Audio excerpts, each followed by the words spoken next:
All right, guys.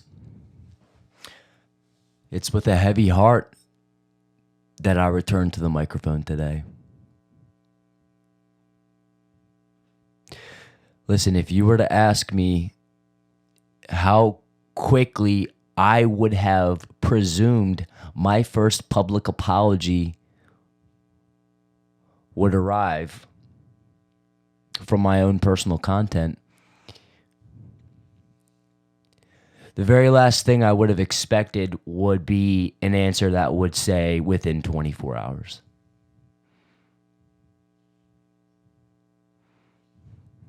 And I get it.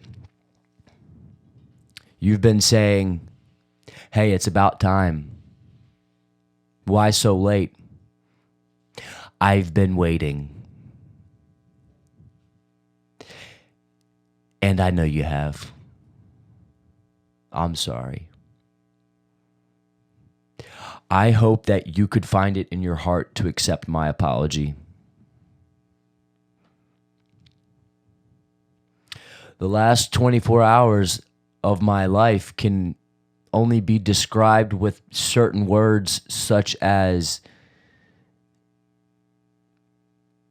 debilitating,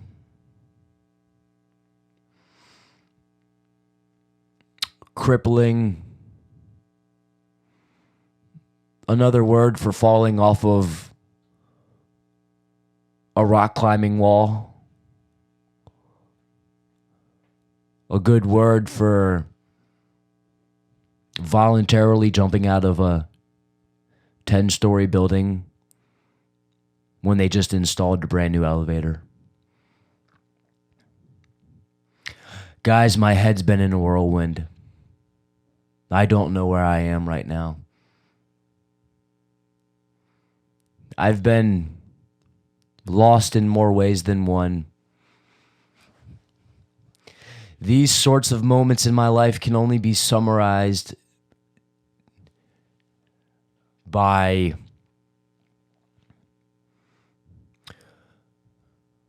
severe trauma, because I know I did this to myself. You've heard the analogies. Hey, he shot himself in the foot. And oh, how accurate that is right now. That's what I did. Guys, I did it. I shot myself in the foot. And I'll be the first to admit it. I owe it to you. After a performance that could only be viewed as lackluster, when you knew, and I put it on display, I wasn't shy with my preparation. I didn't shy away from letting the audience know how much effort I was regularly putting in on my Instagram, on my Tumblr, on my Flickr. I reached out to the guys at Zynga because I believed there were still some of my fans who were probably using Zynga. I needed to connect. I needed to let them know your long anticipated wait time is soon to be fulfilled.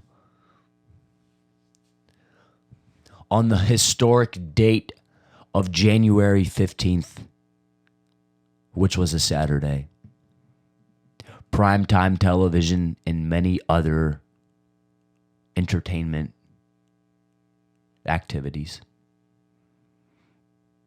And so I thought, what better of a time than Saturday the 15th to make my big debut. And I was ready. I was ready. Don't get it twisted for 1 second. I was ready. I had the utmost confidence in myself. I talked a big game. You knew that I was gonna rumble through those doors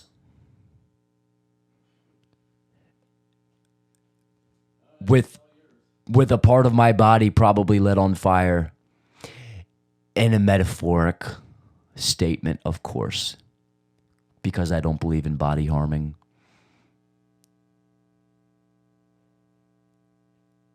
I said this is going to be a revolution. I'm going to identify weaknesses in podcast land, and I'm going to address them on my first podcast. I thought I could take the world down in an hour and 25-minute session. Now, where does this sort of confidence come from? You might be asking. You might be saying, this is a level of incompetence that, quite frankly, blows me away. And I'm actually glad you think that, because that's what I need to hear. I need to be brought down to earth again. Guys, I was living in the stars. Guys, you don't know this, but I was creating a Hollywood atmosphere for myself the last 2 months of my life in preparation for this. All the posters. I set up new hangers around my bedroom so that I could hang up my favorite outfits. And I drape some jewelry around the collar.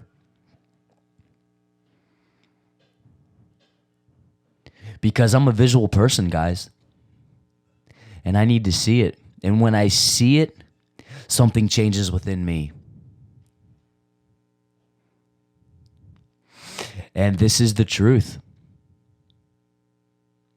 Where are all my shoes?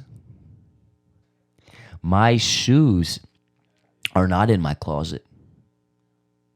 They're not in the mudroom. And they're certainly not in the garage. Guys, I made sure to clean every last one of them.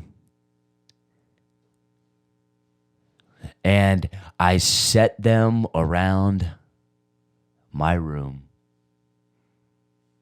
Because just as important as the top end of the outfit is, so is the bottom. You can't forget about the shoes. And you work with what you have. If you're a sandal guy, they better be leather.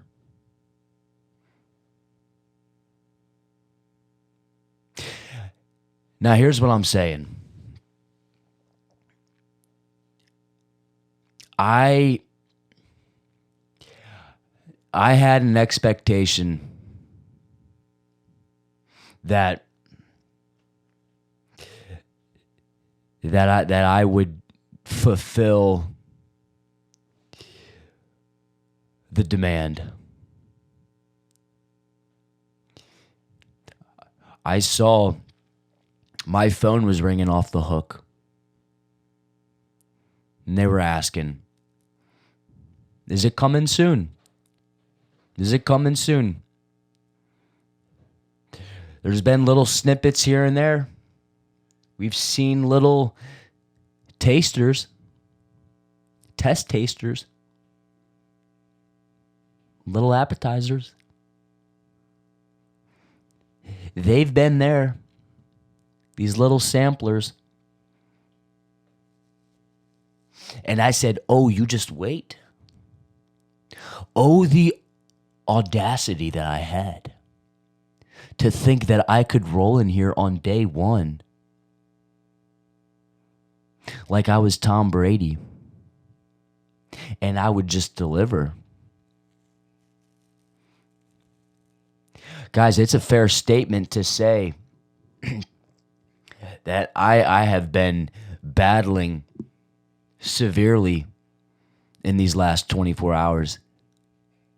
I've been extra convicted. These are the moments where body image takes a toll on me.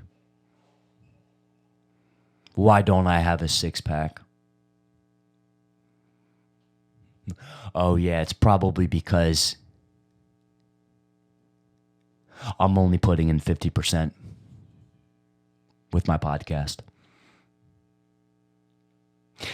In moments like these, you somehow figure a way to correlate things that seemingly have no interrelatability at all. But in a deep moment of despair, everything comes together. The good and the bad. Why are my toes curled up? They don't sit flat, and my left foot is a half an inch bigger than my right foot.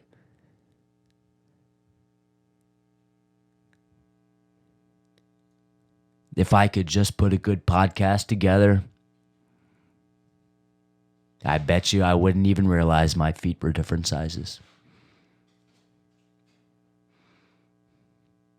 Guys, these are pain points that I'm describing. And I certainly hope that none of you have to experience what I've been going through.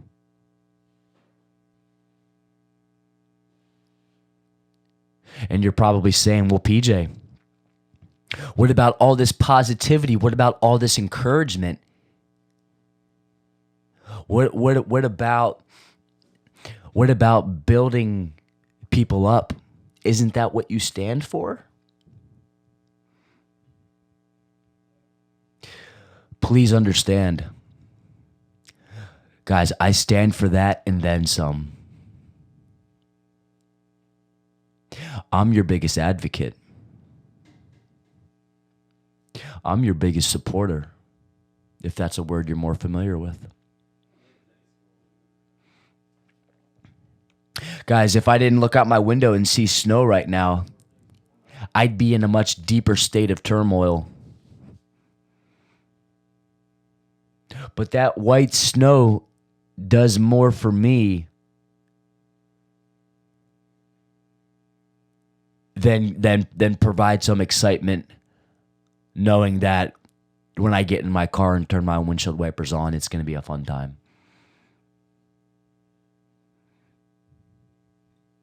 No, that snow operates as a reminder that there's a better day coming ahead. The white snow is a reminder that you're made new. Not to sound so spiritual, but it's just the truth. Clean, white, no filth. So I do hope that you can look at my first potty waddy and say, I know he's better than that. I know that's not truly who he is. I know there's more left over.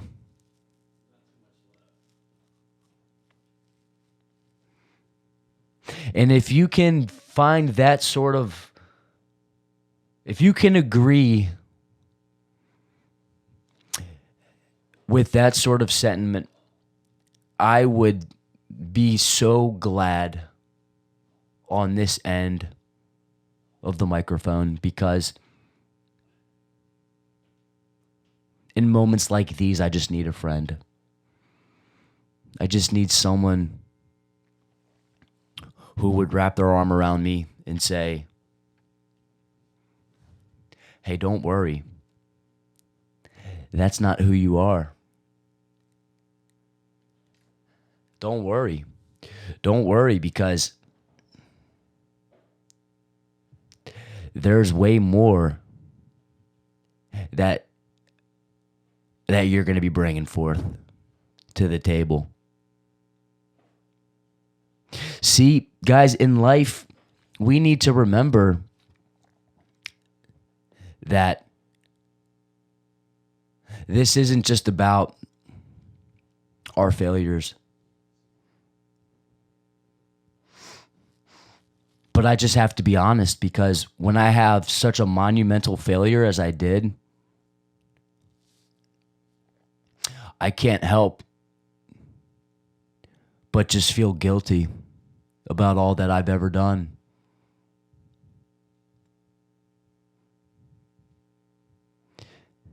It's a hard reality to live with.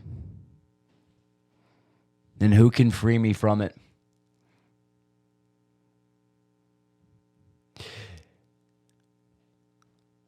As I try to power through this moment, I don't know if I'll be able to. But I just had to put together this emergency press conference to address what happened. This was required. Whether I wanted to do this or not, I knew that I owed it to you. Maybe I wasn't the only one who wasn't sleeping last night. It could have been you as well. You might have been ready to wind down for the night, and as you were doing it, you said, you know what? That's right. Today he put the podcast out. And it's 10 o'clock on the dot. And you pull up YouTube and you put the podcast on and you listen to the first 20 minutes and you hear me ramble on about a bunch of different things. And I proceed to sing a song that, you know, maybe you would have been a little happier if I didn't sing that song. That's a fair assumption. But you said, that's okay. I'll give him one free pass. And so you continue to listen. And as you continue, you're thinking to yourself, hey, where are we going? When is this going to go somewhere? Are we going to arrive at a destination where I'd like to be present? And you're waiting and waiting and waiting with hopeful expectation. And as you're waiting, all of a sudden, you feel a little bit of anger, a little bit of resentment. Hey, he told me that he was going to come firing out of the gates and he was going to deliver something to me that would be worth my while and perhaps encourage a subscription. And you realize minute by minute, your tank is filling up. And while your tank is filling up, my tank is coming down. As you're getting more heated because of miscommunication, all being my fault. Remember, you had nothing to do with this. You've only been right. I couldn't be any more proud of you. You've only been supportive. You've only been there for me. You would have checked your Instagram 20 times in a day if I told you that I was going to be releasing a new story around the clock. And at the peak of my episode, which I don't know when it was, you said, "This is all he's got? This is it?" And in utter frustration, you slam your computer shut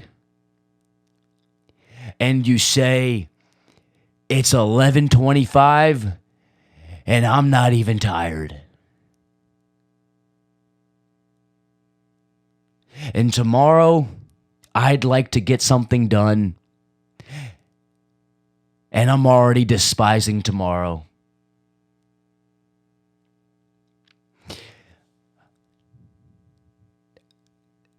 I realize that there's no one to blame other than myself.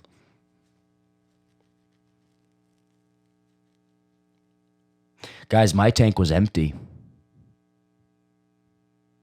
And I pride myself on being a man of integrity.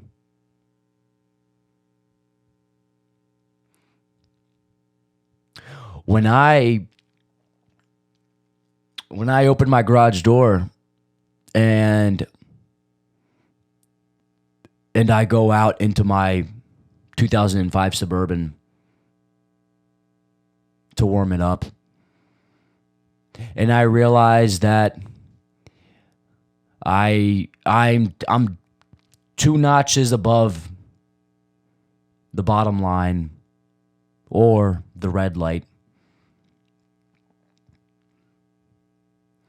I'd like to say that I'm just going to drive to the gas station and fill the tank up. But I just feel like I need to be brutally honest in this moment. Guys, there are moments where I will go down into the shed that doesn't belong to me.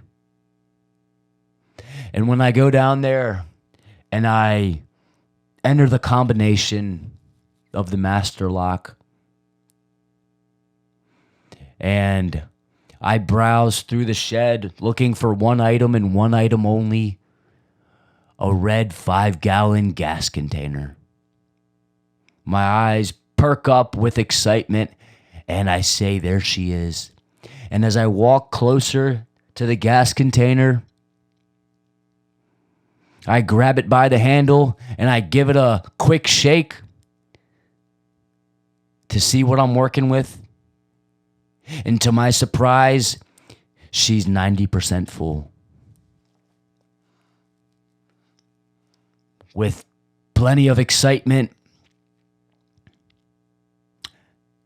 and a keen awareness that I need to be sneaky as I walk back up the hill to get to my truck.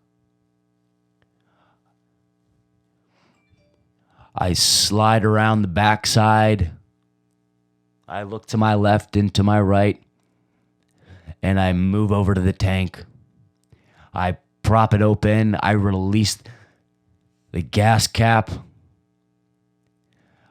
I lift up the gas container. I take my hand and I pull the notch on the handle. Sorry, the notch on the nozzle. And I lift that container and I start tilting approximately 73 degrees rotation counterclockwise.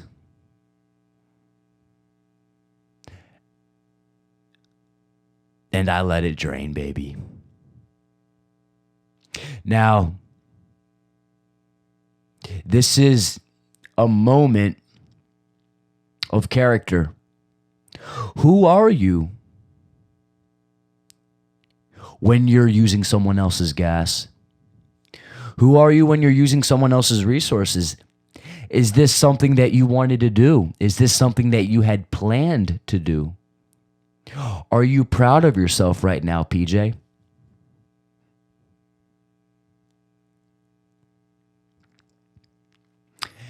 And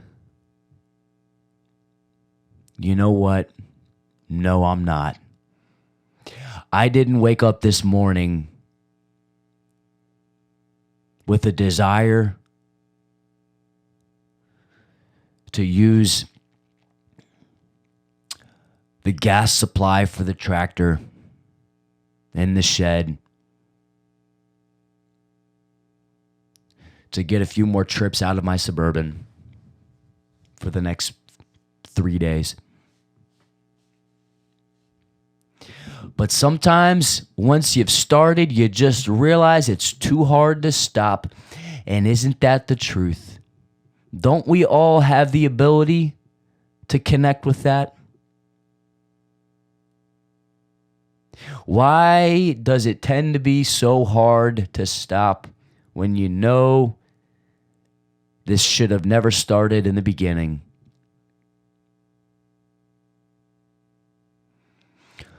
Three seconds goes by. 5 seconds goes by.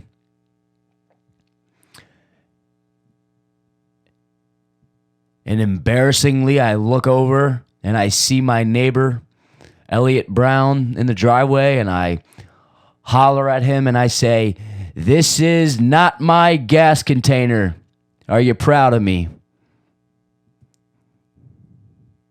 And he looks at me and he says, "Keep doing your thing."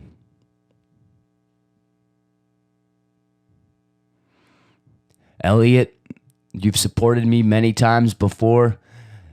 This is not the time to be supporting me. You tell me to drop that gas container immediately. That's what I need you to do in that moment.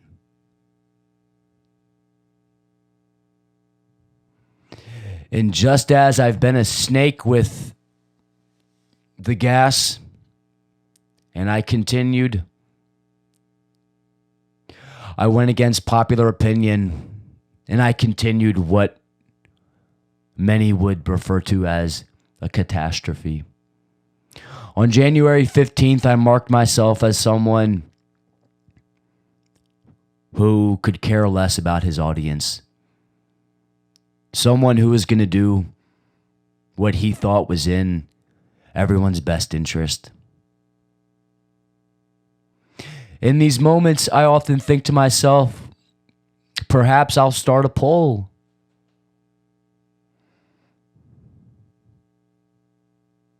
Perhaps I'll make a Facebook status and I'll welcome feedback. But out of my insecurity, I don't think I could handle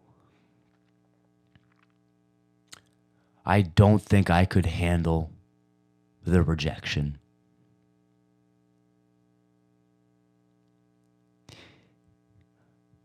I don't mind soliciting feedback.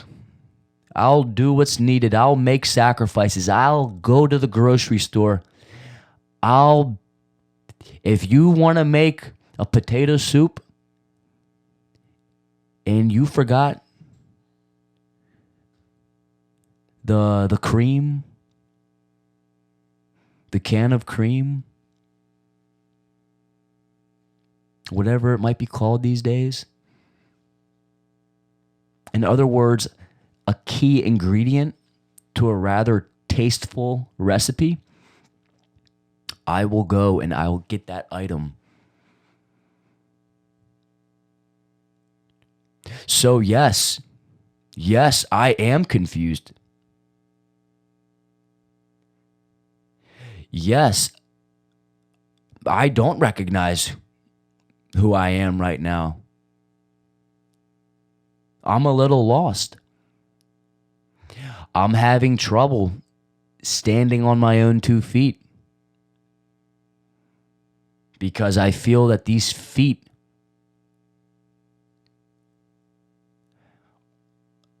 don't belong to me.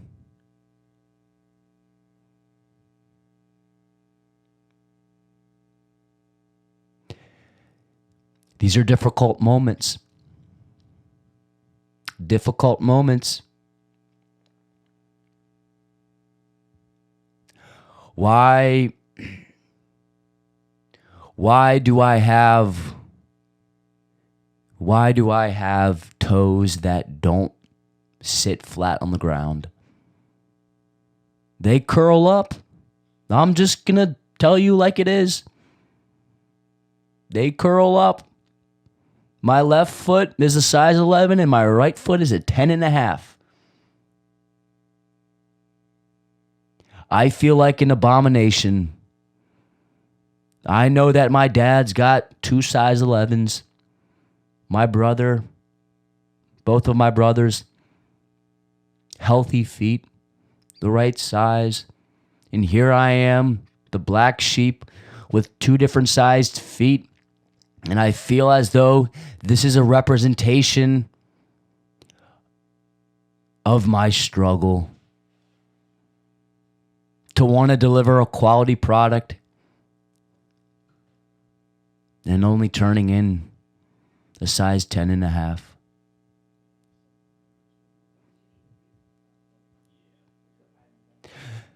Now, what can be done?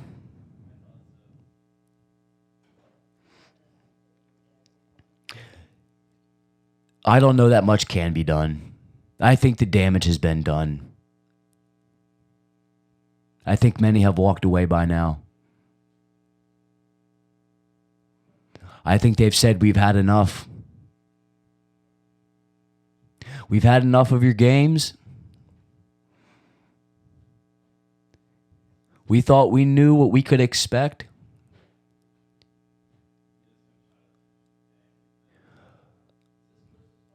But you cross the line 1 time, 2 times, 3 times, and it's just too much. How can you expect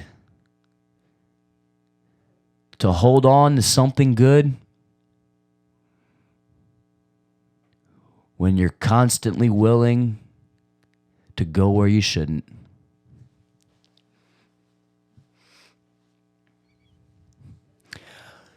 Guys, I'm not out of the blue here. I'm not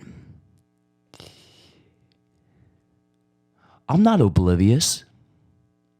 I know what they're saying.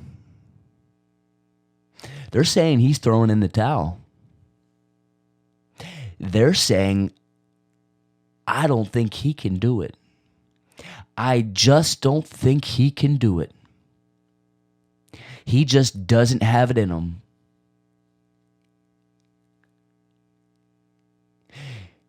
He might as well get ahead while he can.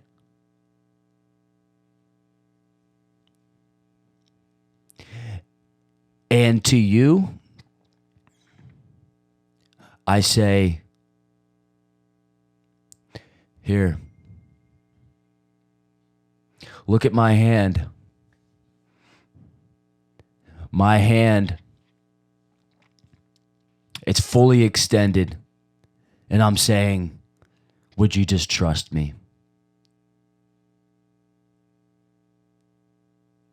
I'll get vulnerable and I'll say, I realize I turned in a rather pathetic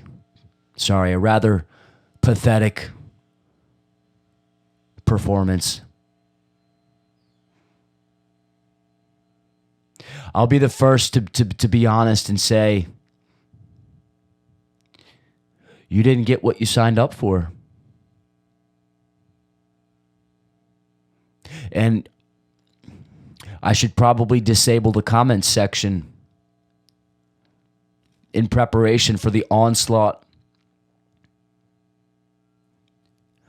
But I just can't do that. I think I just need to man up and take what I have coming. So how do we move forward? Well, here's what I'd like to do. This emergency press conference was put together after realizing I woke up today at 12 o'clock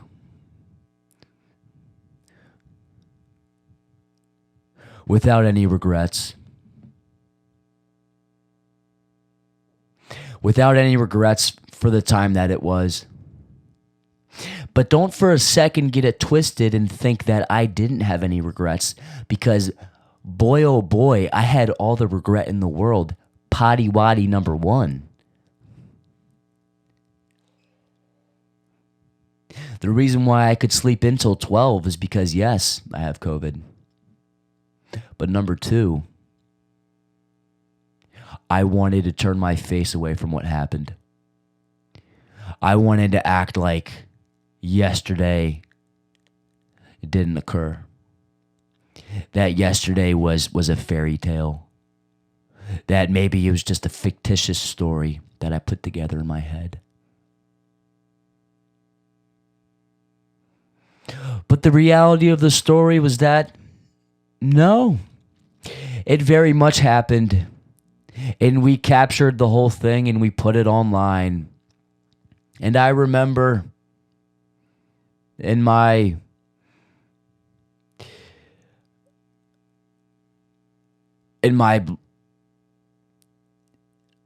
struggle to become technologically adept,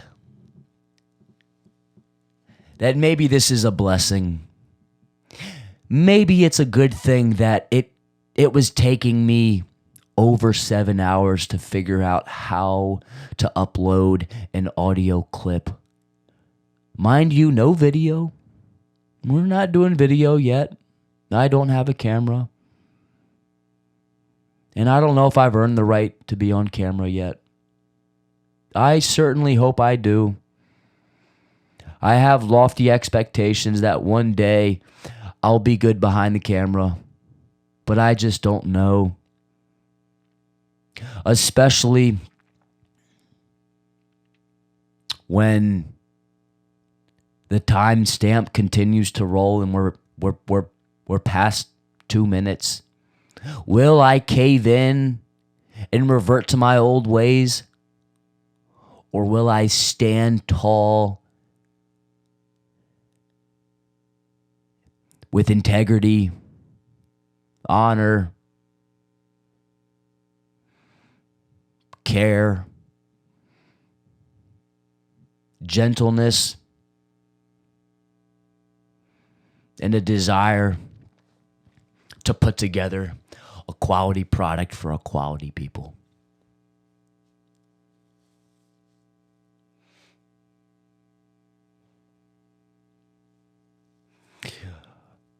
I just don't know. I can't help but remember 17 weeks ago, I felt like a rubber band. A rubber band that was stretched 5 times its size.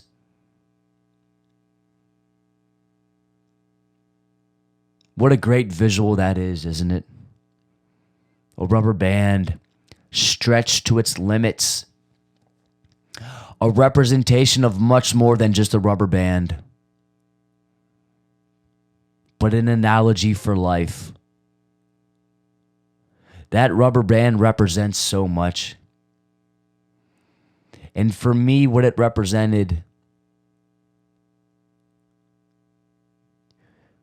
was an explosion of excitement as I flew through the air.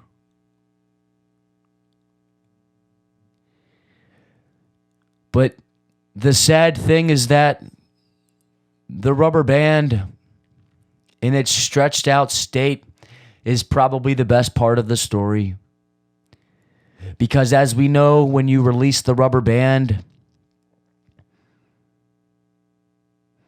it probably moves a total of 5 feet, 10 feet if you have good technique. For me, it was a flub. I remember those rubber band guns. I remember if you set them up correctly and you shot them, boy, was it a sight to see. They took off. And you were the hero for the moment. Everybody's patting you on the back, asking you, where'd you get that gun? Do you have any more rubber bands? Let me try it. Can you teach me? Guys, no one's asking me those questions. They don't want me to teach them. In fact, they're running away. They're going in the opposite direction.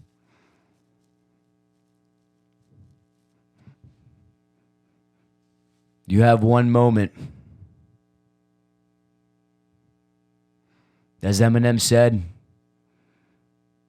would you capture it or let it slip? For me, I put the rubber band on, then I didn't position it in the right way. And I called all my friends. I said, friends, come here, look at this, watch. You see that guy in the 5950 hat? Sitting over there by the water fountain?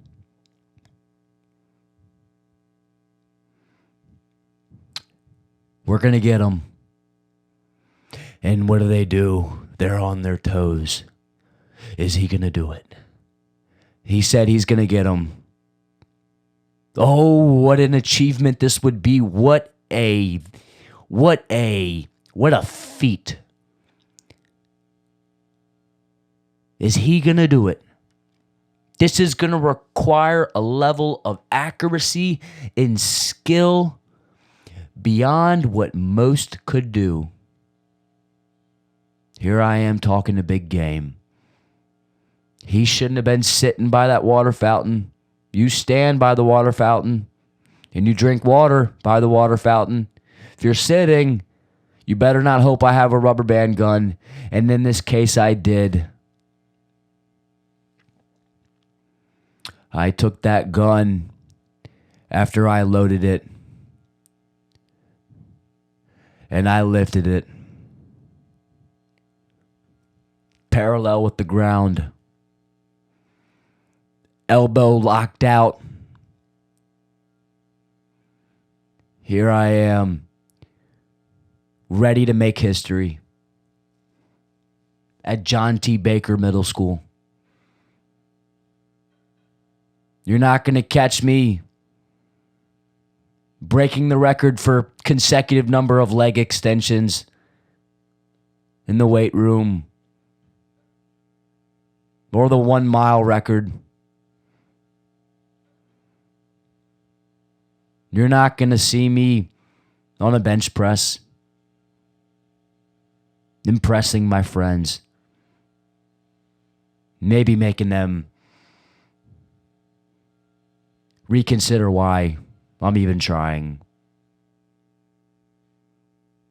But when it comes to the rubber band gun, this is a place I have confidence because I know I've been here before and I know that I'm ready as I'm in front of my friends for the first time to deliver a show.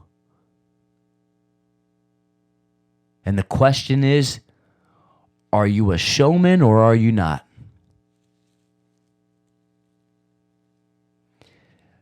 As I lifted that gun up and I pointed it at this little guy sitting by the water fountain,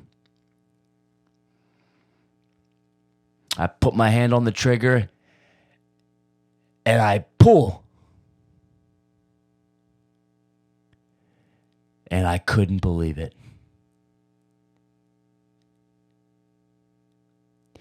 And that rubber band, I would have had some level of thankfulness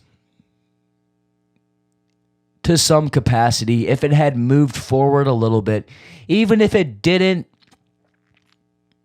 hit the kid in his body where I was aiming. I would have had some sort of satisfaction with it. It would have been a funny moment. Rubber band flying at you. It lands right in front of your feet. He would have laughed at me. I would have laughed at him. We would have pointed at each other, and then we would have kept it moving. And he would have known I come in peace. Not here to hurt anybody. But to my great dismay, that rubber band, as a balloon is popped by a needle, it dropped to the ground, and it dropped slowly. And so it was with my podcast dreams and hopes. They were deflated. They slowly fell to the ground. And it has a hole in it that can't be patched up. You can't put a plug in it. We're not talking about rubber Goodyears. It's a balloon. I don't know if there's a place of recovery. I don't know if you'll ever hear from me again. Is this a short career? Much shorter than I anticipated.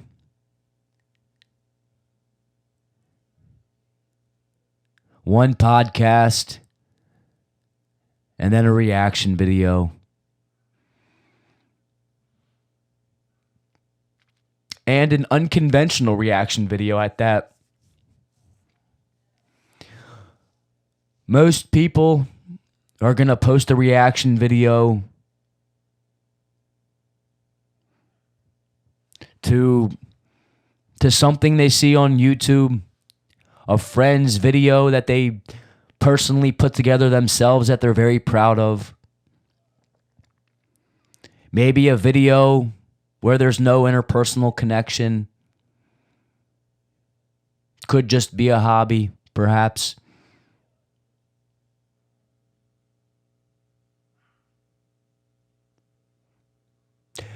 Maybe it's carpentry. Maybe you put in an 8-hour shift at the warehouse, which is a little on the short end. But you put that 8-hour shift in, and you come home and you say, today we're doing a reaction video. And so you go from one warehouse to the next. Metaphorically speaking, this warehouse is, let's say it's a steel factory. You have a little secret yourself. You like watching videos of people making things from steel. A CNC machine. And you're watching these videos, and then you put a little picture in picture in the bottom right-hand corner of yourself talking and giving commentary. And you feel yourself getting on a run and you're doing great. And the difference is you did great and you continue to do better. Me, I did not.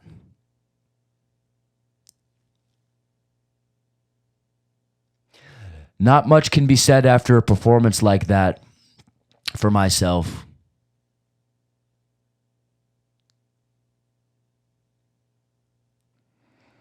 This reaction video of mine is personally against my own will. I didn't want to do it. But often in life, it's not about doing what you don't want to do. It's about doing what you don't want to do and doing it well.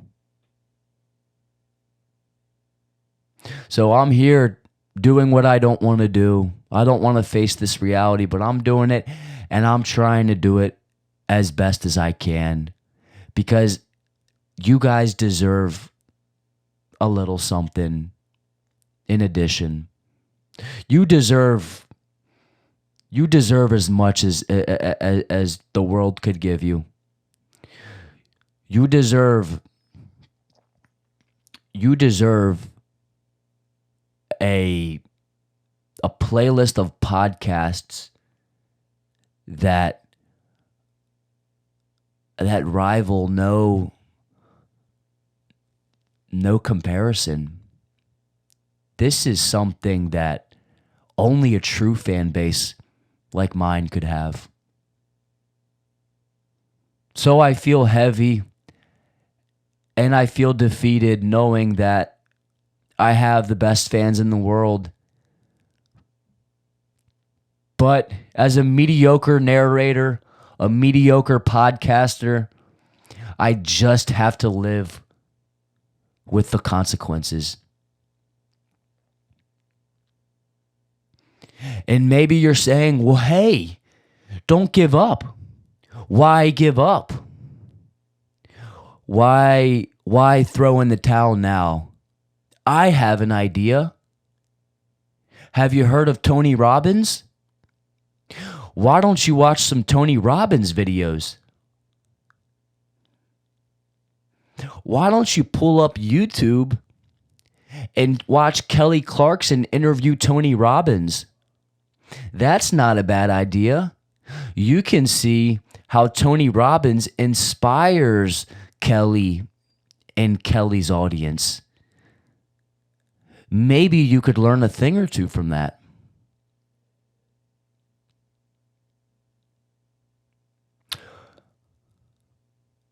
And I would say that's something that I will have to take back with myself and think that through.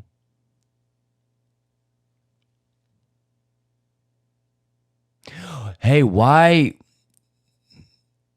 I know the disappointment, right? I said I don't know whether it's going to be educational or comedic. And quite frankly, I don't know if it was either. I hear the whispers. My phone, it doesn't stop ringing. Text messages. WhatsApp. Everybody's connecting and they're saying, how could you? Why not this? Why not that? I thought you were prepared.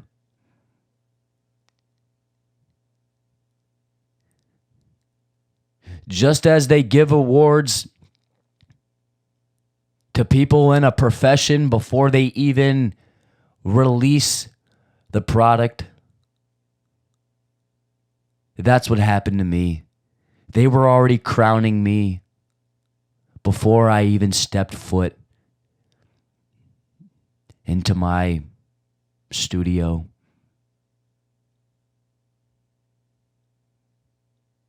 And unfortunately,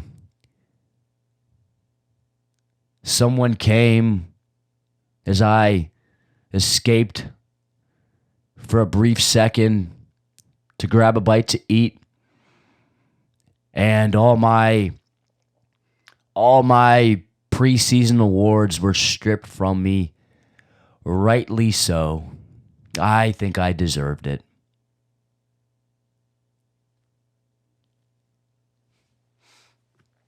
Why can't you be funny like Steve Harvey? Huh? Steve Harvey? Yeah, Steve Harvey. Have you heard of Steve Harvey? Guys, yes, I have heard of Steve Harvey.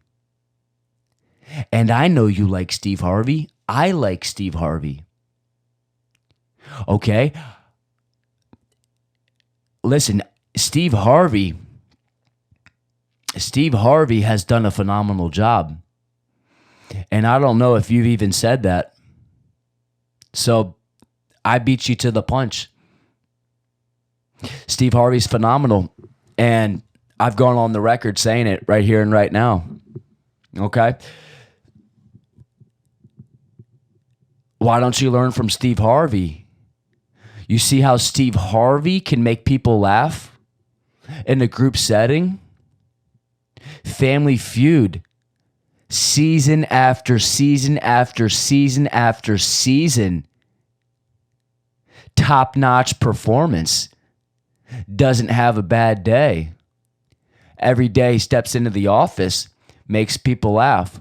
Oh, and then guess what? He has his own YouTube page. And what does he do there? Oh, he inspires people. Talks about faith. Talks about being broke, but not staying broke. Being worth several $100 million a few years later. What a story that is. Steve Harvey, I wish I could relate.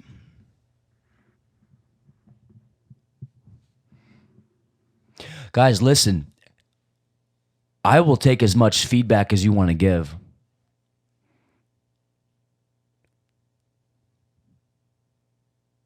You can send me all the A-list celebrities and entertainers that you want to. And my guarantee is that I'm going to take some notes.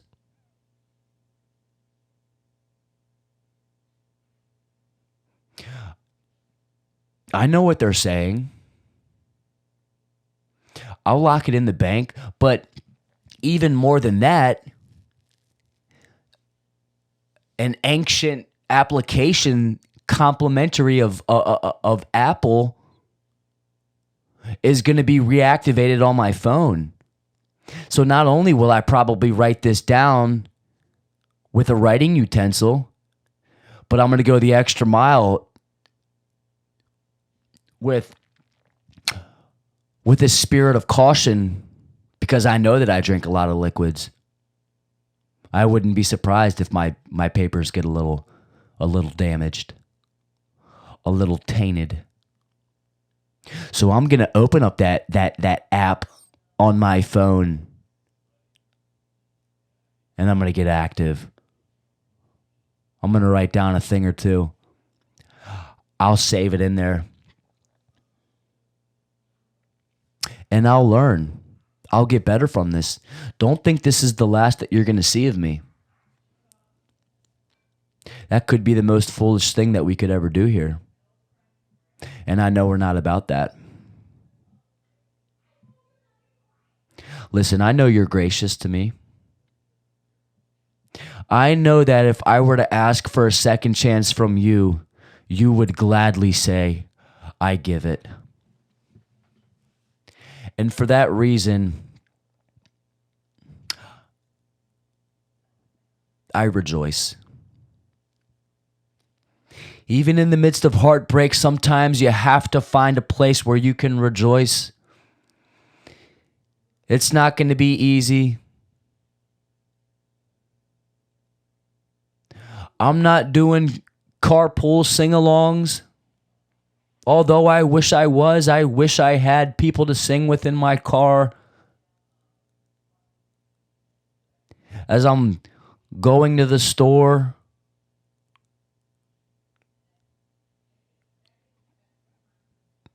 to get supplies for my sweet tooth that I need to satisfy later that night because I'm coping with internal struggle. Now, the important thing to realize through all this is that I have not changed. I know you deserve better. And we're going to keep it cohesive here. I'm going to make sure that you leave feeling inspired, encouraged, like you made a new friend in me. I will continue to be vulnerable and sing a song if I feel like there's real value in the words.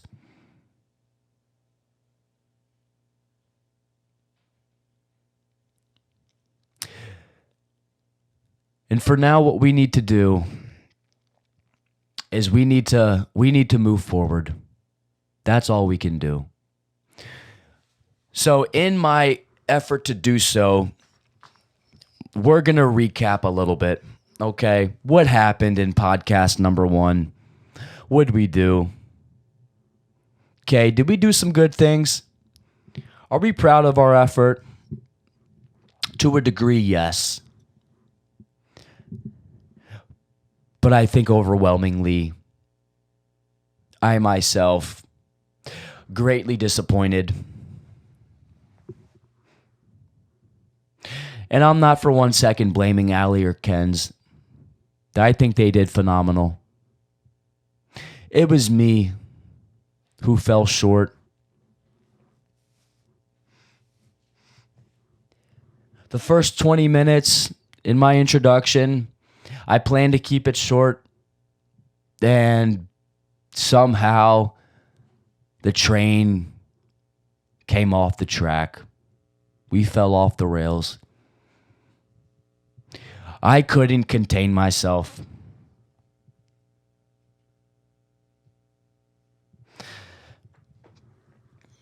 But what do you do? What do you do when you're feeling yourself and you can't fully see what's going on? In the moment you're blind. In the moment you had 20/20 vision beforehand. And as you continue, you just feel like you're going against science at that point. There was a time where they said 20/20 is the best. Now it's not. There's such thing as 20/10. When you're feeling yourself, you're going to go against science and you're going to tap into this paradigm of my vision is 20 negative 20. Hey, what is that? I've never heard of that. Does that exist? I don't think it does, but you know what? Guys, I'm on a hot streak right now. I'm doing well. I'm liking where I'm going. The good is getting better, and the better is feverishly good. And that's where I was. Ashamedly enough to say so, that's where I was. And so I continue in my podcast, and Mackenzie asks me a great question. Allie asked me a great question, and in an answer that could be summarized in a matter of 30 seconds to a minute, I continued, and I continued, and I just couldn't stop. And next thing you know, 5 minutes later, there's my answer. And yes, I do. I have a lot of insecurity about that. Why is it that I can't summarize what I need to say in a quicker fashion? Do I feel like I really have all that much to say? Is this perhaps just a skill in disguise? What could it be? how can we drill this down to the answer? I don't know. And I'm working through it. I've considered therapy for it. I know it's a problem. I've known that I've had this for too long now. Something that started innocently as a kid continued to morph over the years, and now I'd say it probably has horns. It's not pretty. And if you could see it yourself, I wouldn't want to know what you see.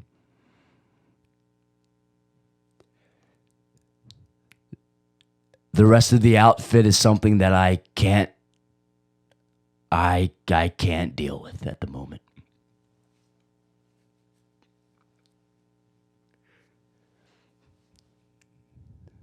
So we continue. And all seemed to be going well. As I look back on it, I can see obviously that was completely from the truth. I couldn't be any further from it. But in the moment, I thought it was great. I was pleased with the results. We were swimmingly moving in the direction that I wanted to be going.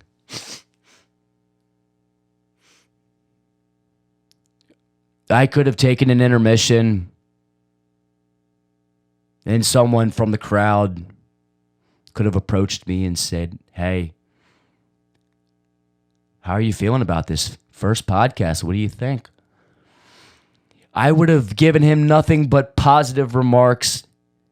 Charlie, I couldn't be more ecstatic right now. And quite frankly, I'm in such a groove, I'm going to have to end this conversation now. And hopefully Charlie would stay afterwards so I can continue talking to him later and let him know that I do care about him. But when you're in the zone, you're in the zone, and you can't leave it for more than about a minute because you have to go back to it and you have to continue. You have to keep feeding the machine. So here I am, feeding the machine, thinking all's going well. And in my heart, I wanted to keep all the things that I stand for active and alive. I want it to be as pure as can be. I want it to be YouTube friendly for those who appreciate clean material and for the YouTube kids crowd. I'm all inclusive, guys. You're not going to find me on one side or the other. This is a big bubble, and we bring everybody in through osmosis.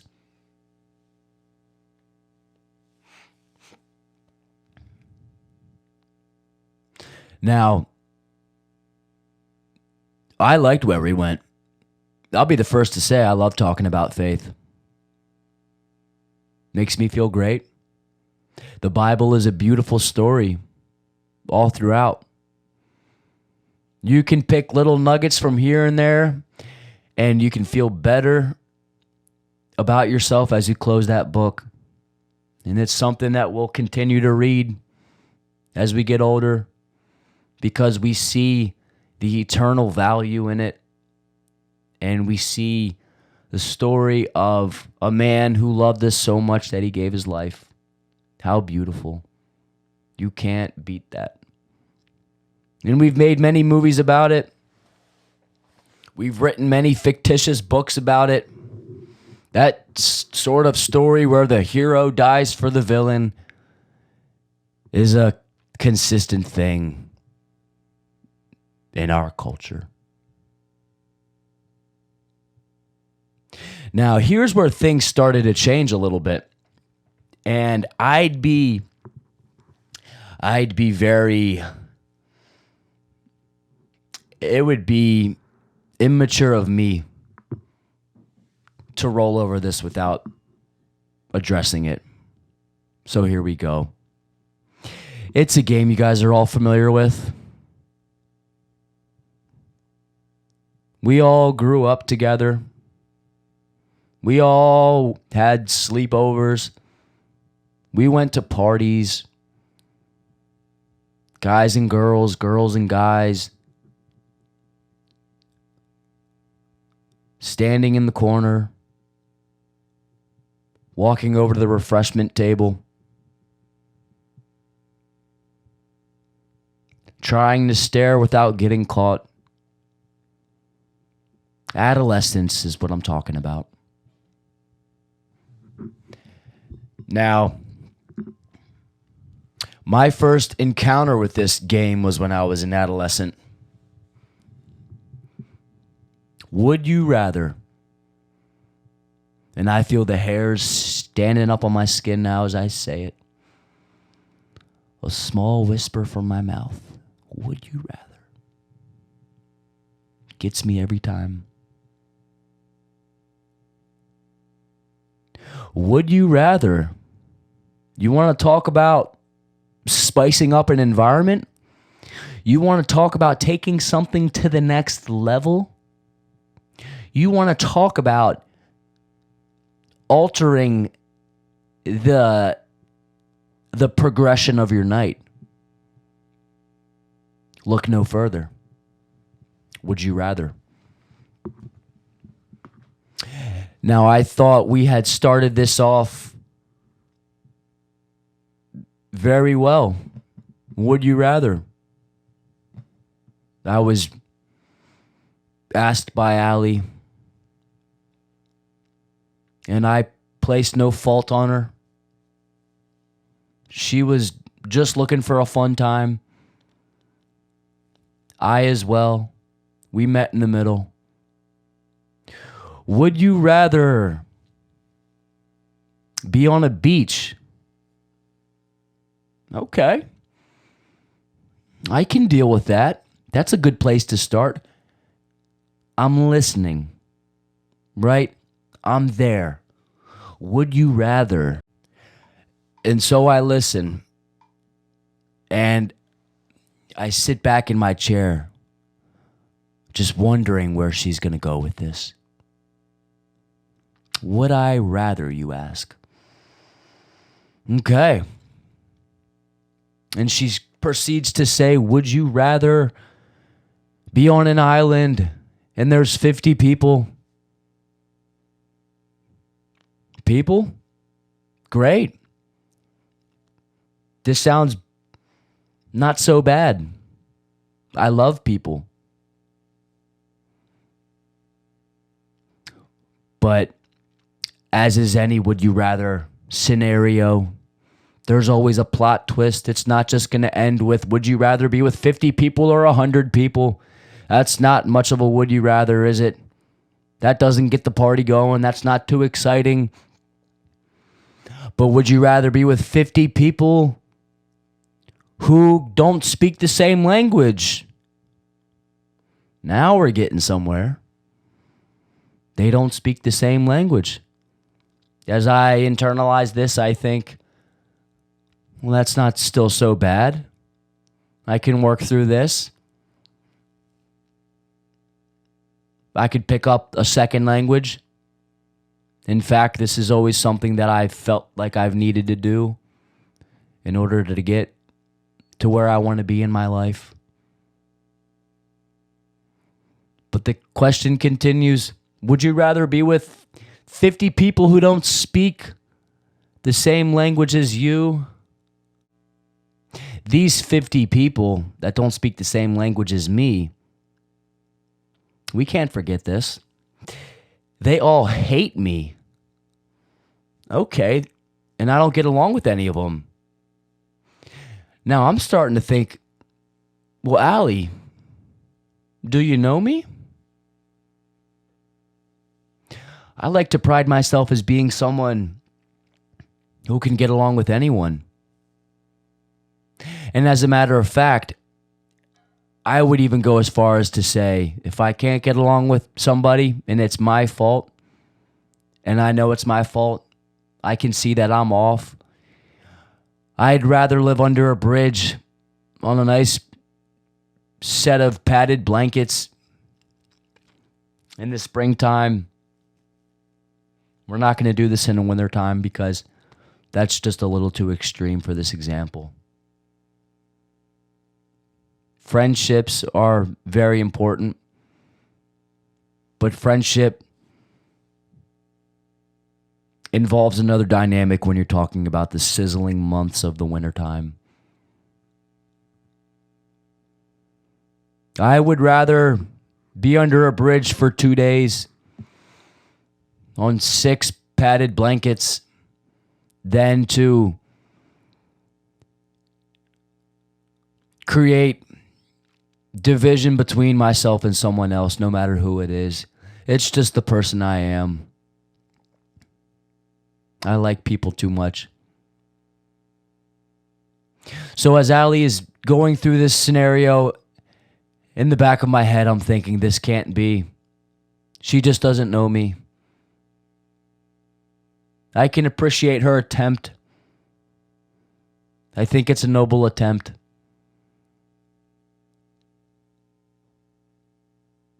But then we approach scenario B.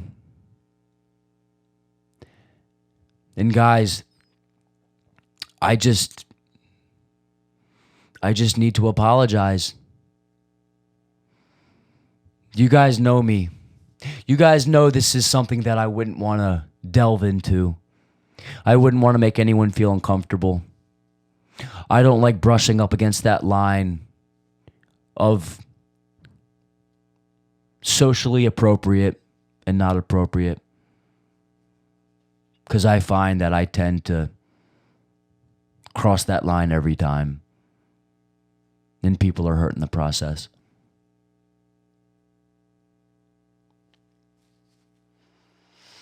But I'm on an island. We can't escape it. This is just the reality of the game. You signed up for it. We're playing Would You Rather. I'm sorry. I'm sorry, PJ. You're on the island. You're already there. Would you rather be on an island with the love of your life? Okay. Well, off the bat, that doesn't sound so bad. After all, she's the love of my life. Hey, I can deal with that, right? She loves me, I love her. Seems to be something most people pursue. But plot twist. You love her, she loves you. You're naked. Okay. No clothes, in other words, top to bottom. Exposure. But she, on the other hand, fully clothed. 5 layers. That's a lot. And I'll never be able to touch her nor kiss her. If this is my wife, the journey stops here. I have to live with this present reality of me and my wife are going to have a linen-based relationship now. Our relationship is going to include cotton way more than we want it to. That's a tough pill to swallow. I don't know how much I like scenario B. That got my gears going.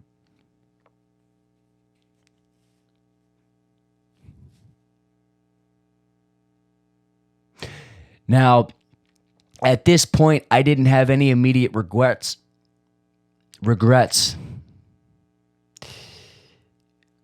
I didn't. I just didn't. I was okay with it.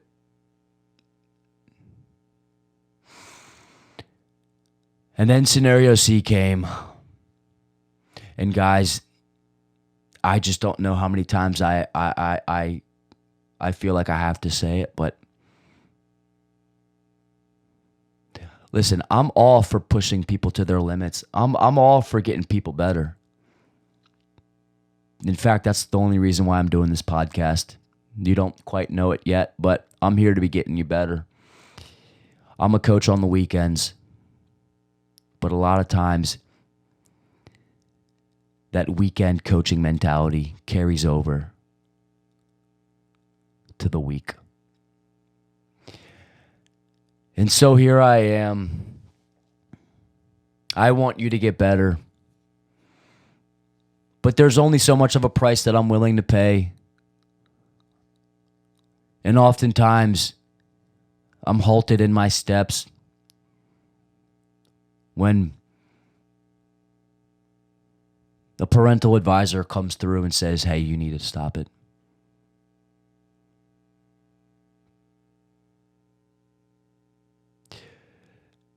Now, option C, I'm on this same island, and what happens?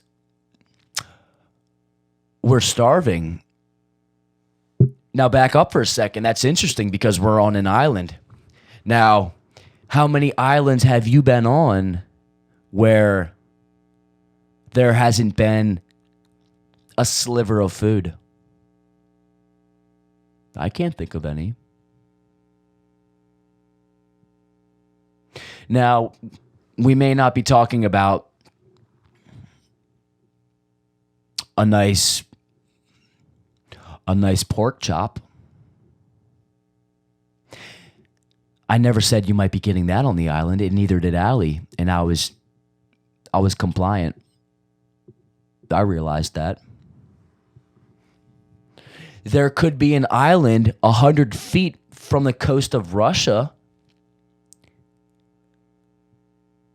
where you had a nice strong goat who decided to go for a swim and found himself on that island after a little bit of exercise. But to his surprise, he loved being on that island so much, he wasn't ready to go back. He would have swam right back, but he needed to rest. You can't swim 200 feet just like that. You got to rest up. And as he's resting up, he realizes this might be a place I want to stay for a little bit. And so there he is, sitting on that island. I don't know anything about livestock.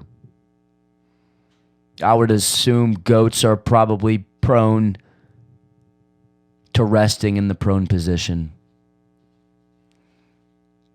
But when you know that there's no threat from another predator on this island, you might say, to heck with it, we're going on my back. Today's going to be a back day. And so he rolls over, flopping his legs in the sky like a little baby goat who just experienced his second week of life on this beautiful planet. And there he is. I don't know that this island exists, sad to say, after describing it. It seems like a place I wouldn't mind traveling to get away, to relax, to break away from the noise.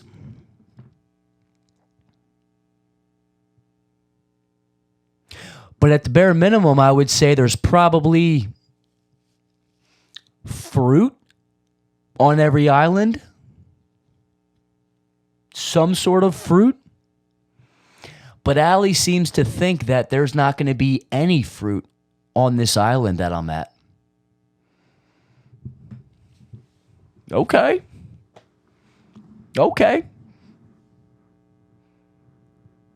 So be it. I got to play by the rules. Just because I may not agree with it doesn't mean it doesn't exist. I give Allie the benefit of the doubt. If she did her research, then this island's out there, opposed to my belief. Well, hey, now I'm the fool.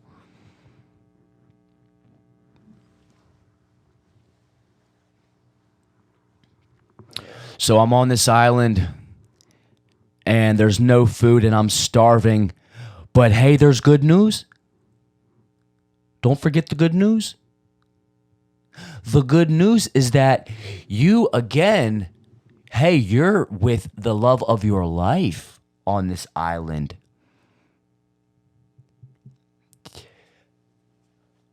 But you have no food. But you have the love of your life. And she doesn't have to wear clothes all the time either.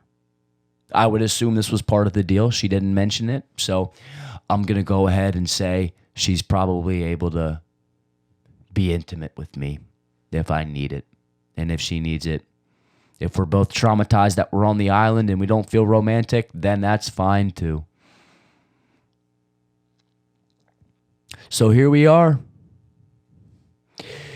Here we are on the island. And as the days grow longer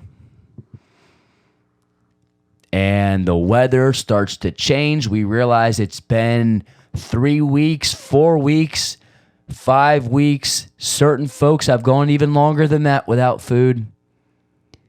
And we're really hungry. Now, when I play Would You Rather, I like to keep it clean. And guys, I know that you're disappointed. And it pains me to say this right now. But to do justice to a great reaction video, I need to say what I'm about to say. And so we're so hungry. I need food. Now, who has ever looked at somebody that they love and has had more than one thought at a time? I know that I have. Thoughts like, baby, you have beautiful eyes. I love your lips. You were so funny when we were sitting on the sofa last night. I just want to remind you. And here are your bowl of honey oats. I hope you enjoy.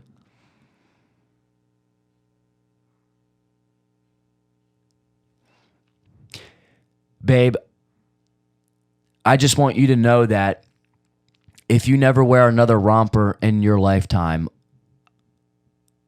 I will start to buy them for you. These are things that I think about when I'm with my loved one who I currently don't have, but these are things that I would say.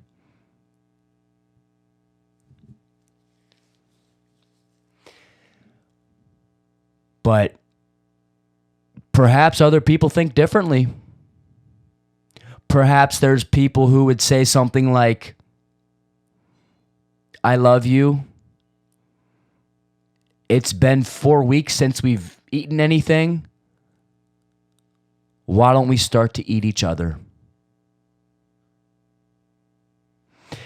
If I'm on this island, my preferred route to go, if I can't eat anything, is to just starve to death. And it might not be all that peaceful. It might be brutal, considering we're talking about the lifeless, breathless end state of our physical lives. Or death, in other words. Now, I get it. I get the question, but I'm going to say I'll starve to death. I wouldn't want to eat my significant other, the love of my life. And I'm sure the majority of you guys would probably side with me. Now, for some reason, Allie found this comical. And I'm glad. We need laughs in our life. We have to have joy. We have to be smiling. There have to be things that make us laugh. If not, we're living a dull, stale life, and we're not experiencing a fullness of life that we could be.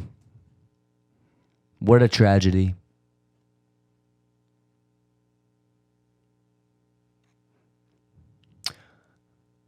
But there are certain things that we could deem very funny. And I just hope that we can arrive at that place on this podcast and in our own lives personally. And Allie, that's not a stab against you in any way. We're going to have you on the podcast again. And here's the deal, guys. Between you and me, we're going to put Allie to the test. She may never listen to this, but she's going to be tested. We're going to see how she's developed over time. Guys, I'm all about growth. If I don't grow on this podcast, I'm going to shut it down.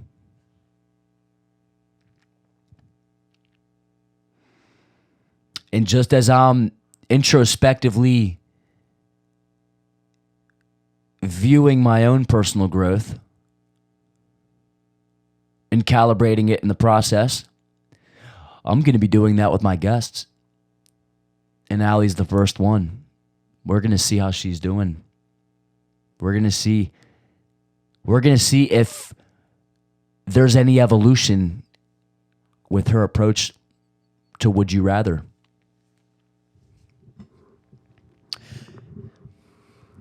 Now, at this point in the podcast, I realize that things have taken a turn for the worst. And I don't know how many of my audience I can salvage at this point. It might all be a lost cause. And if so, it was a fun ride while we had it.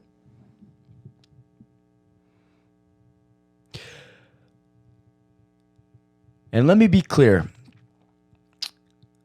My disappointment lies with myself. Because at the end of the day, it's me who let you down. I decided to partner with this behavior. And I continued. I took it further than I needed to. And as I look back on it, further than I wanted to go.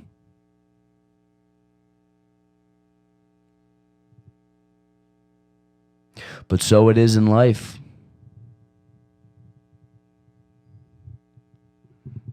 Sometimes the world hands you a big horse pill and you just have to swallow.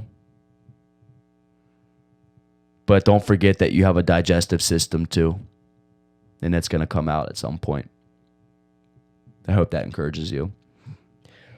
All right, so as we finished up this Would You Rather, it got interesting again. Now, we were proposed with a situation of imagine you are on this same island. At this point, we're very well acclimated with the island. It's not news to us.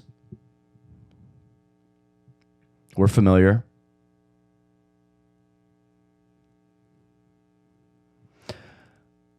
And you have the ability to be with someone that you love and care for, and you can be with them for 10 years, or you can be with any person that you want to be with as a one-night stand for a 24-hour period. And we quickly deviated from the one-night stand and turned it into a one-night sit, which personally, for me, I felt more comfortable with, because that's just the kind of guy I am. I'm looking for a relationship first. I'm in it for the long haul. I want to add some treasure into the relationship bucket. I'd prefer to go that route first. Now, I don't know how many people can relate to this, but I think we've all had a crush at some point. For me, I've had many. I've had realistic crushes, and I've had very non-realistic crushes. When I was posed with this question, I burst into a response that can only be captured in the following statement: I reverted to my old ways. Okay. I remembered an old love of mine, and I haven't forgotten about her. I hold her in my heart to this day. She's meant a lot to me. From a far distance, she's spent more years in California than I can count. I'm sure I could count them, but at this point, it's not worth it to count, because it's been a long time. We'll just put it like that. Guys, I'm talking about Jessica Alba. Now, this is a silly question because, of course, Jessica Alba, she has children. She's married to Cash Warren. She's 40 years old. But the little 6th grade PJ still comes out when I think about a fantasy, such as a one-night sit with someone like Jessica Alba. If I had the opportunity to make her laugh at any point in that period, I'd probably quit my job, because I don't want to focus on anything in my life other than reminiscing on that moment, with a hope that maybe she'll call me and say, hey, there's a woman out there who's just like me.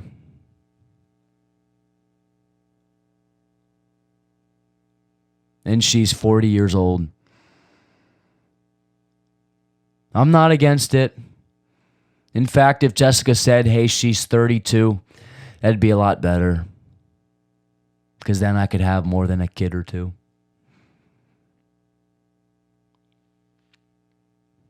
To really capture the essence of this statement that I'm trying to make, maybe it makes more sense to put it like this.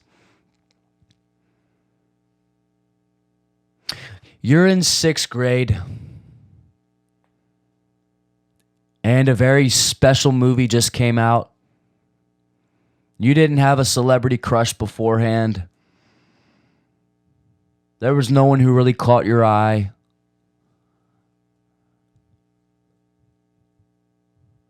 But as you were watching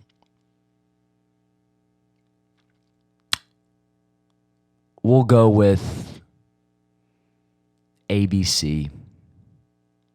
You're watching Full House, and a commercial comes on, and in the first 10 seconds, you see a man with blonde hair, strikingly attractive. You say, who is this man? I don't know who he is.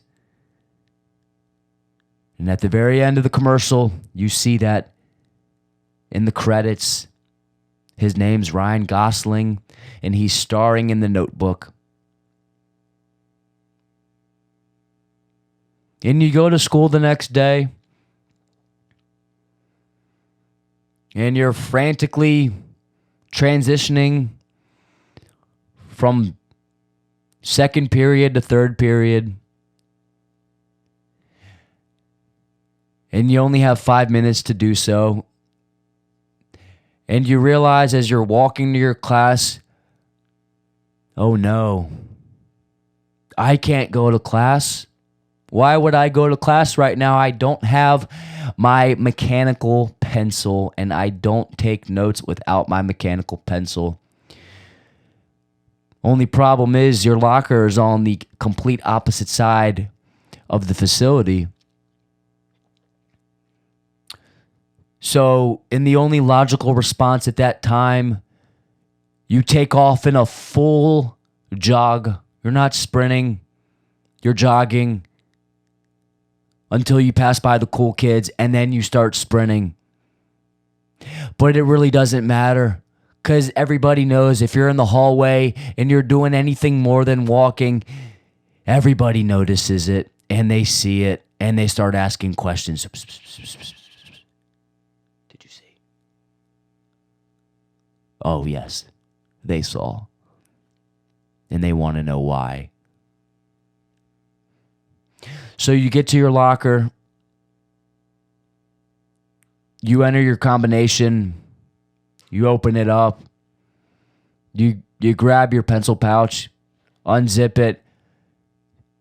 To your thankfulness, the mechanical pencil is right where you thought it'd be. And you grab it, and you put it in your backpack. As you get ready to shut the door of your locker, you notice to your right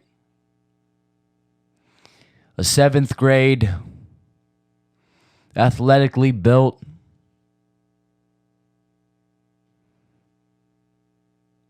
dark-haired, above average height, pimple-free face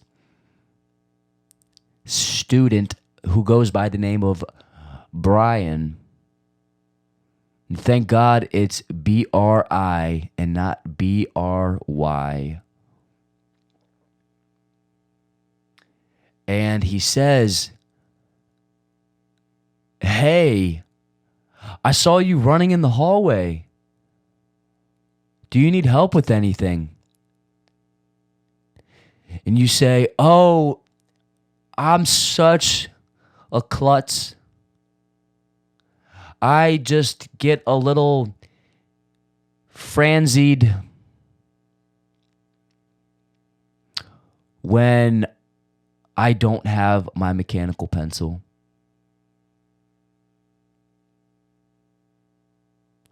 And you're surprised because he, at that very moment, pulls out the same mechanical pencil, and you have a moment together, bonding over school supplies. And he says, "I understand. I can't take notes unless I have this pencil right here." And you feel like you've connected with someone for the first time at school. You're in 6th grade. It's week 2. And Brian has noticed you. He's in 7th grade.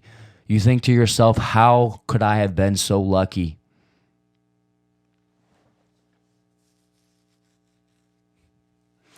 And he says, "Listen, Stacy,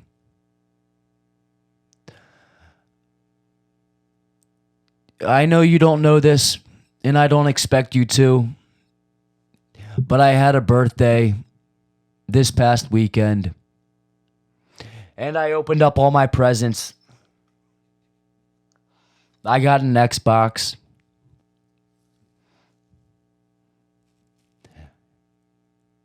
and I got a Redskins jersey.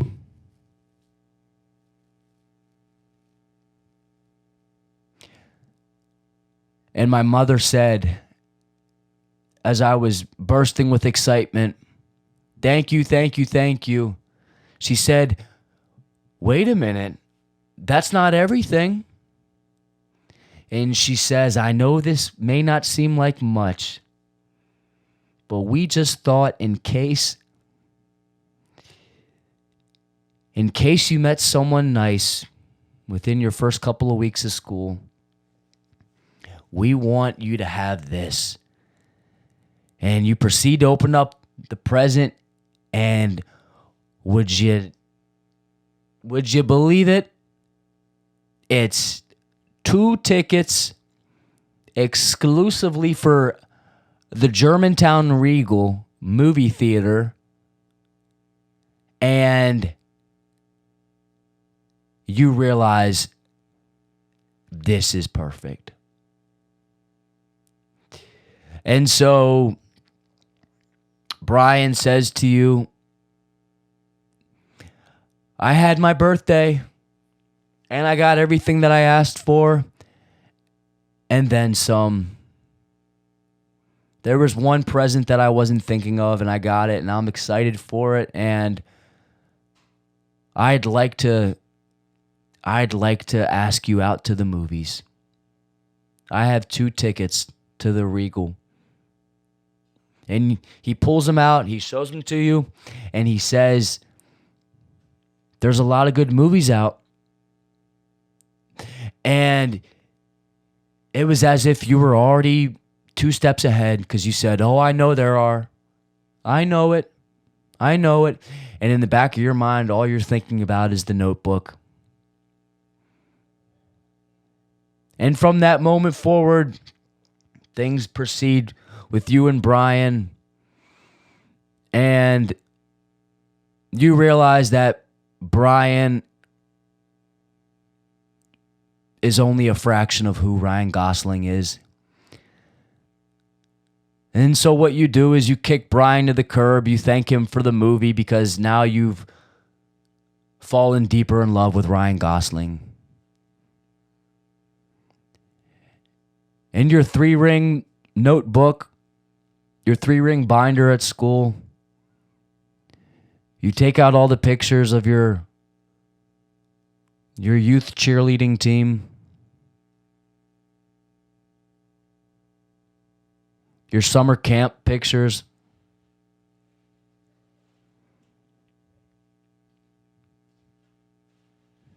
and that pretty Coach purse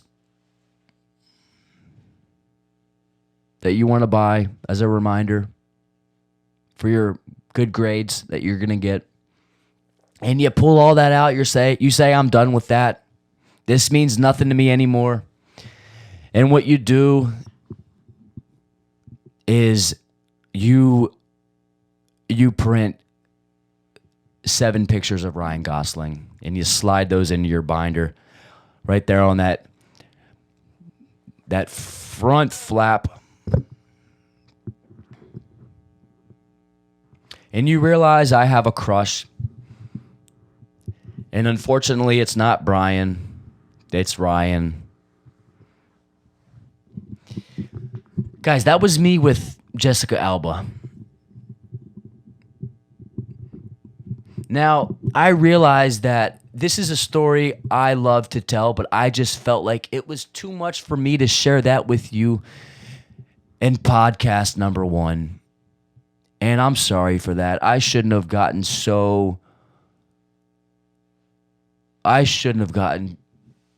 as frisky as I did. I put the cart in front of the horse, as they say. I got too excited. Now, I made many catastrophic errors in this potty waddy. Many of which I wish I could take back, but I can't. What's been done has been done, and I can only hope that you'll give me another chance to prove myself. I realized that I didn't speak into the microphone close enough,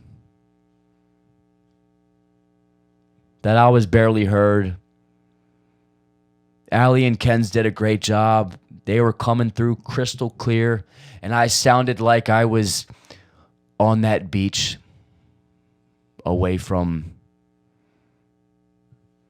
humanity. Distanced myself. I felt like it was a great metaphor for my performance. I so desired to get closer and closer to my desired destination, but I was just so far away.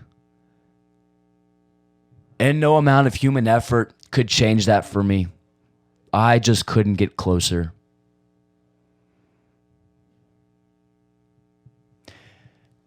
And not only that, not only the audio, but I realize on second thought, I just wasn't as prepared as I should have been.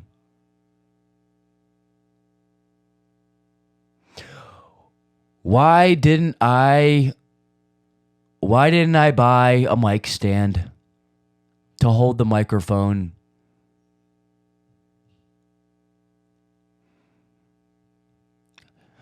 I didn't think it through. It's evident. There's no excuse.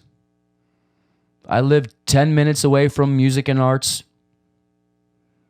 I could have traveled there at any time in my day to properly prepare.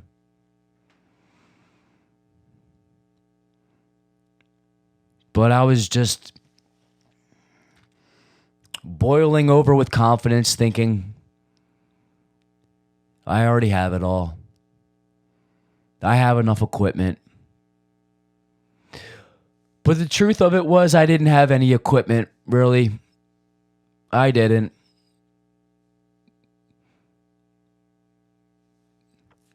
I'm ashamed to say, but Mackenzie and Allie were sharing the same microphone. I wasn't ready.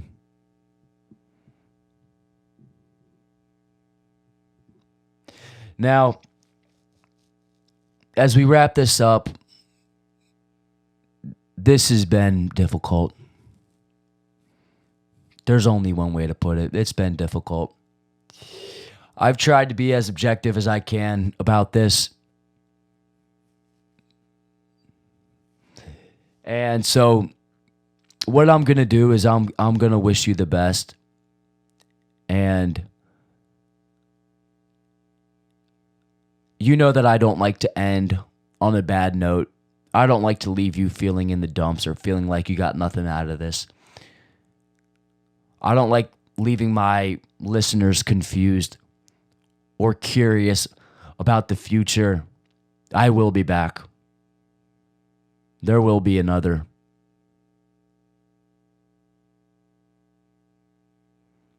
Maybe you could say I'm coming out of retirement. I think that's appropriate. I'm coming out of retirement, guys. I'm coming back into the league. So in this time when I really don't have any other words to say, but in an effort to leave you feeling encouraged and to let you know that you matter,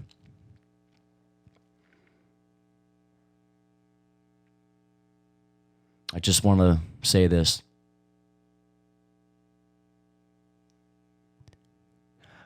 I show up at 3 a.m.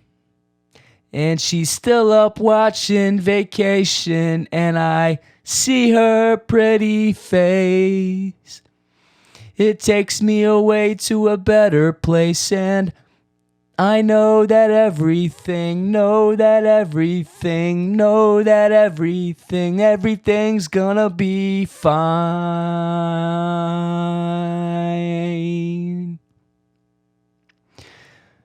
There you guys go. All right, everything's gonna be fine. I'm gonna recover, and we'll talk to you soon.